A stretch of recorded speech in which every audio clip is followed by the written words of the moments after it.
Hello, hi, howdy. I am doing a reaction to the Starscream OVA 4K Insane Fan animation. I have actually watched it once just to make sure it's legit, and it is definitely legit.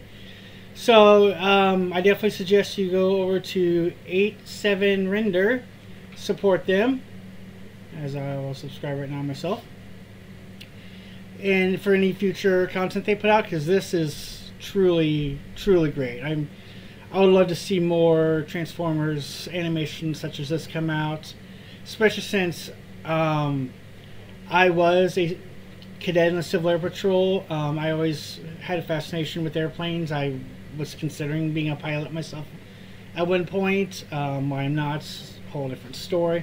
But so the Seekers have always had a little special place in my heart. So seeing a fan animation for Starscream, I just had to watch it. We now return to birds. Oh! Starscream squished a bird. Oh, no. Didn't squish a bird. Bird's like, what's going on? What is this? We normally poop on statues. They don't grab us. Looking really good. Love the bird. Starscream obviously wants to crush it, but he doesn't. He goes to do it slowly. Like, he really doesn't want to. He's just taunting, like, I could squish you if I wanted to, but I don't. Which is foreshadowing. Transformers! Starscream OVA. A Transformers fan film. Very good film. Wish was longer. Here we have Starscream, Thundercracker, and Skyward. What's so important that Megatron summoned me in the middle of patrol? His orders were to make sure you arrive safely. It's always another sad, futile plan to destroy the Autobots. If I were leader, we would be ruling the galaxy by now. We have arrived. Just keep on going, boss. Thundercracker and Skyward, they don't want to be anywhere in the area. What's going on here? Massive blast coming down. Who dares? I do. Megatron? What is the meaning of this? I'm evaluating Megatron my flying new in the upgrade, air. Starscream. Seeing that you are Air Commander, I want you to be part of the assessment. Part of the... Yes, Lord Megatron, but what you have me do? Your task is simply to... Now here's my first thought. There is a bit of controversy going on right now because they're going to do a SS-86 Megatron, which is supposed to be the Megatron based off the 86 movie, which in that case is Megatron turning into a gun. Of course, they don't want to do that, so they said the SS-86 Megatron is going to be a tank. Having him be a bomber instead, I think is really cool. You know, stealth style bomber, I think is really cool. It shows more of a tactical angle, more unique, because there's not many stealth bomber. I know Soundwave had one variant where he was a stealth bomber, and that's the only one that pops to mind. I'm sure there's probably one or two others, but they're, tanks are a dime a dozen. I think this would have been a really nice alternative if they had done it this way. This is Blaine, my little house panther. Have you fried your circuit? Let's see if you're as fast as your mouth.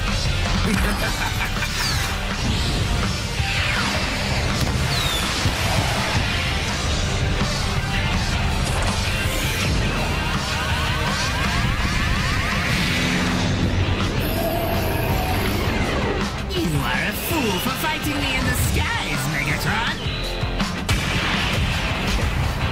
It's actually nice to see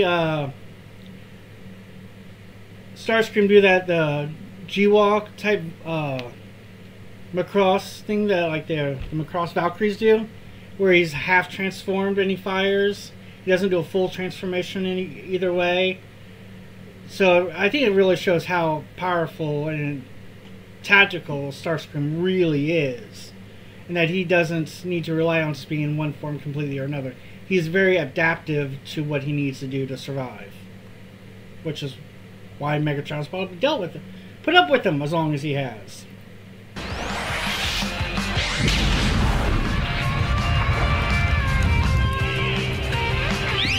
Is that all you've got? Now, one thing I did notice was that normally when Megatron takes an alt form, you still see his arm cannon somewhere in the form. But when he was a stealth bomber, it wasn't there. He used missiles instead. So I would have liked to still seen the cannon in the jet form. So I know that probably would have been hard to do, but maybe you could have had it come under him, like pop, like a bomb bay door open, come out fire, then retract or something. The arm cannon is very iconic for Megatron, so seeing him without it even in his alt form doesn't feel quite right.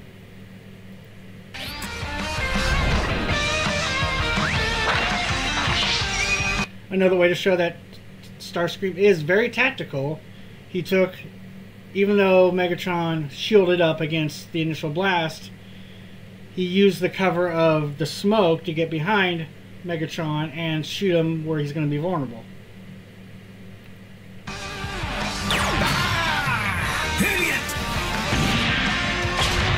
And there goes Megatron's flight adaptive, I guess. I mean, normally when you think of when I think of Optimus Prime being able to fly, it's because he actually merged with Jetfire or something, like he combined with something else to gain it. Whereas this Megatron, he had some modification done to him, probably through Shockwave or something like that, that allowed him to gain a third form, which would have been the Stealth Bomber.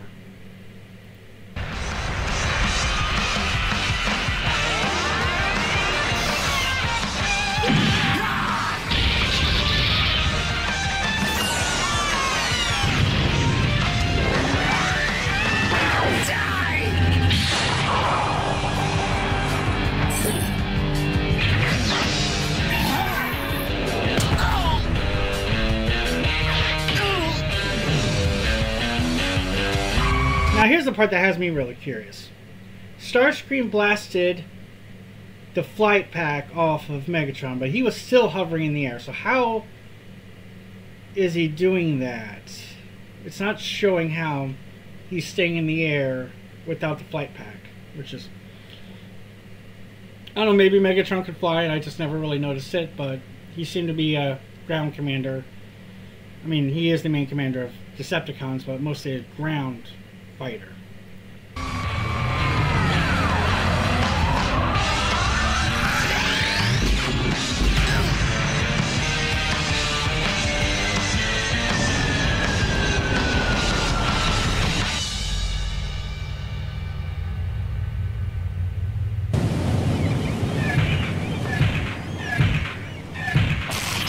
Now this also shows how powerful Starscream really is. I mean, people talk smack about Starscream all the time. But beyond the fact that he has an immortal spark, so he can't really die, at least in most continuities. He just took a beating from Megatron. He just took a full blast directly from Megatron's arm cannon. And he still functions. He's still alive. Just about anything human, another Cybertronian, I would even say maybe even a lot of the Space Marines, out of 40K and out of other, other universes, would be hard pressed to survive a blast from Megatron's cannon directly. But Starscream can.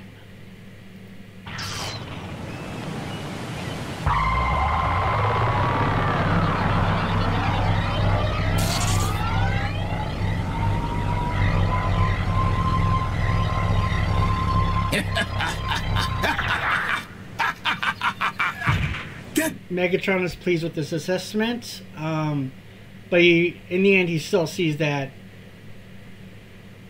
I take it that he doesn't need the flight suit to beat Starscream. In fact, as the stealth bomber, Starscream really did have the advantage. It's once he lost the flight pack and just fought as he's used to is when he really beat Starscream. At the Met base, Holder, we have a war to win.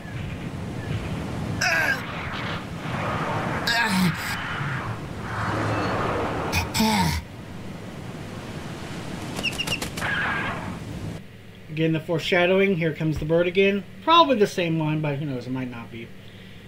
I bet if we went back and looked at the colorings of the face and stuff, it would be the same one.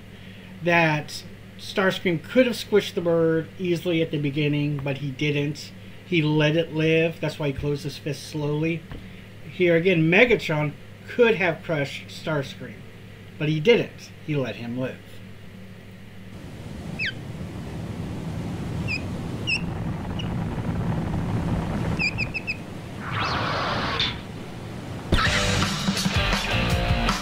And of course, Starscream still has to try to get the last sword and try to blast the bird. But last second, you saw it flying away. So, definitely give all credit. Well, wrong thing. Wrong thing. No. Don't want to cast. Okay, so give all credit. I'm going to go let the credits play. Go subscribe at 87 Render. Hopefully they'll put out more stuff like this, because this was awesome. I would definitely love to see more stuff like this. So with that, I will say long days and pleasant nights.